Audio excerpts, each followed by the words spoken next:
ما خوب ولیدو نبی علیہ الصلوۃ والسلام می خوب کې ولیدو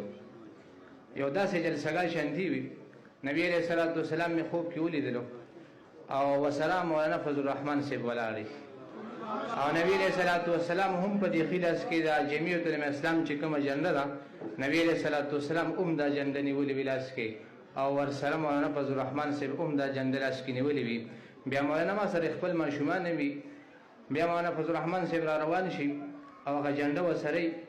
دا څومره جنډې چې تاسو تخکاری د غیر او زموږ د پاکستان د خلکو دا څومره جنډې چې دي مولانا فضل الرحمن صاحب دا ټوله جنډې را جمع کړي او په دې ټولو د پاسه د امریکای جنډه پرته شي او مولانا فضل الرحمن صاحب دا ټولې جنډې یو قبر وکړي او پای کې خخې کې او د جمعیت العلماء اسلام جنډه د قبر د پاسه ودرشي نو ان شاء الله العزیز الله رب العزت بعد جمعیت العلماء اسلام پلاس باندې دی باطل چې کوم قوتونه دي الله باندې بلا شکست ورکړي دا